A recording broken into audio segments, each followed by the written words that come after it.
दिल्ली को 52 विधानसभा की रोहिणी सेक्टर 23 स्थित सनातन संस्कारम की भव्य रामलीला में विजयदशमी के दिन पहुंची पूर्व केंद्रीय मंत्री और टीवी कलाकार स्मृति ईरानी। सनातन संस्कारम और इसके मुख्य प्रेरणा स्रोत दिल्ली के कैबिनेट मंत्री रविंद्र सिंह इंदिराज और सभी पदाधिकारियों का इतने भव्य आयोजन और अच्छी व्यवस्थाओं के लिए बधाई दी और जमकर सराहना की। रामलीलाओं को आज के समय में नई पीढ़ी में ऊर्जा, सनातन संस्कार, संस्कृति से रूबरू करने को बताया महत्वपूर्ण योगदान। इसके बाद स्मृति ईरानी जे डिश के सैनिकों और मंच पर ही मौजूद रोहिणी जिले के डीसीपी और बेगमपुर थाने के एसएचओ की जमकर तारीफ की। उन्होंने कहा कि देश के सैनिकों और इन जैसे पुलिसकर्मियों की वजह से ही हम अपना हर त्योहार बिना किसी भय के अच्छे ढंग से मना पाते हैं, क्योंकि ऐसे मौकों पर भी हमारी सेना और पुलिस अपने घर परिवार को छोड़कर देश की जनता की सुरक्षा कर रही होती है, जो कि काबिले तारीफ है। पिछले दिनों में इस भव्य रामलीला में दिल्ली के मुख्यमंत्री से लेकर दिल्ली के सभी कैबिनेट मंत्री, कई केंद्रीय मंत्री, सांसद, विधायक, बीजेपी, आरएसएस व विहिप के बड़े नेताओं समेत जाने माने खिलाड़ियों और समाज के अति विशिष्ट लोगों का आना हुआ, जिन्होंने यहाँ इस रामलीला की जमकर तारीफ की है और इसे दिल्ली की सर्वश्रेष्ठ रामलीलाओं में से एक बताया। यह मौके पर दिल्ली सरकार के मंत्री और सनातन संस्कारम के मुख्य प्रेरणा स्रोत रविंद्र सिंह इंदिराज ने देश के यशस्वी प्रधानमंत्री नरेंद्र मोदी के काम और उनके विजन व देश के प्रतिनिधित्व करने की जमकर तारीफ की। कहा कि आज मोदी की वजह से ही दुनिया में भारत को एक अलग पहचान मिली है और इन 11 सालों में देश ने खूब तरक्की भी की और देश की सेना से लेकर द्वादश का युवा और हर नागरिक आज मोदी पर गर्व करता है। यही वजह है कि पूरी दुनिया में आज देश के प्रधानमंत्री नरेंद्र मोदी का डंका बज रहा है।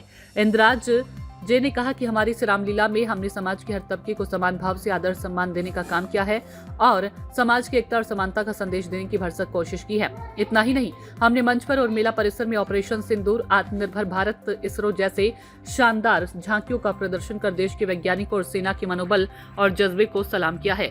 यहाँ इस मौके पर रोहिणी जिले के कप्तान आईपीएस अधिकारी डीसीपी राजीव रंजन ने भी 10 दिनों तक शानदार तरीके से चले इस भव्य आयोजन के संपन्न होने और सबको धन्यवाद दिया।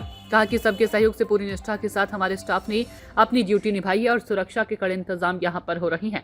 उन्होंने अपनी ओर एसएचओ बेगमपुर की स्मृति ईरानी द्वारा सराहना करने के लिए उनका आभार भी व्यक्त किया।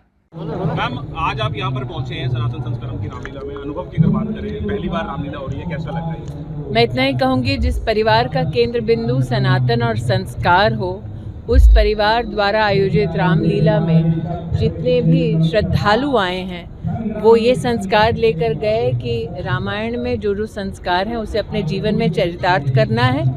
वैसे तो अगर कोई राजनेता किसी व्यवस्था में जुटता है तो नेता का नाम पहले दिखाई देता है, लेकिन ये रविंद्र जी के संस्कारों का परिचय है कि उन्होंने रविंद्र जी, सनातन संस्कारम रामलीला के आप मुख्य प्रेरणा स्रोत रहे हैं। पहली बार ये रामलीला मंचन हुआ है, जहाँ पर लगातार जो है पिछले कई दिनों से, जब से रामलीला मंचन चल रहा है, जो है बड़े बड़े नेता, जो है अभिनेता और उसके अलावा खिलाड़ी यहाँ पर आए हैं।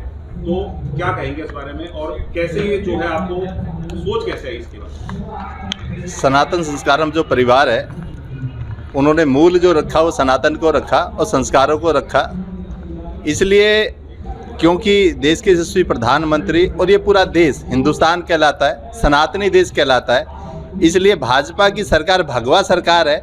इसलिए भारतीय जनता पार्टी के सब प्रमुख नेतागण, पूरा संघ परिवार, सारा विचार परिवार सब इस रामलीला से जुड़े और जनमानस जुड़ा। जैसी अनुभूति 11 वर्षों में देश के अंदर हुई है, देश के यशस्वी प्रधानमंत्री नरेंद्र भाई मोदी के कार्यकाल में जिस तरीके से देश ने एक आगाज़ दी है और वर्ल्ड ने माना है कि मोदी इज़ द बॉस, उस बॉस की अनुभूति पूरे हिंदुस्तान के 140 करोड़ देशवासियों के अंदर है।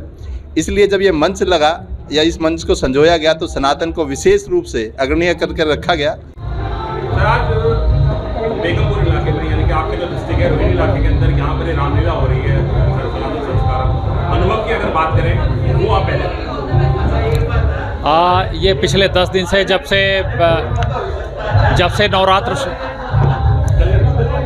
नवरात्र शुरू हुए हैं तब से यहाँ पे काफ़ी संख्या में पब्लिक आ रही है और यहाँ पे हर दिन हम सबसे पहले एंटी सबॉटेज चेक और उसके बाद जितना प्रॉपर डिप्लॉयमेंट चाहिए होता है, पुलिस के जवान यहाँ पे सुरक्षा में 10 दिन तत्पर रहे हैं और आज ये प्रोग्राम रावण दहन के साथ ख़त्म होने वाला है। तो मुझे खुशी है कि ये इतना बड़ा कार्यक्रम, इसमें हम सुरक्षा व्यवस्था को संपन्न कर पाए। सूचना इंडिया के सभी दर्शकों को बधाई। अब आप सूचना इंडिया देख सकते हैं जियो टीवी चैनल नंबर 4053 पर भी। साथ ही सूचना इंडिया के सभी सोशल प्लेटफॉर्म इंस्टाग्राम, फेसबुक और ट्विटर से जुड़े और पाएं आपके क्षेत्र से जुड़ी हर एक खबर। अगर आप खबरें पढ़ने में दिलचस्पी रखते हैं तो अभी लॉग इन करें www.sushnindia.co.in पर।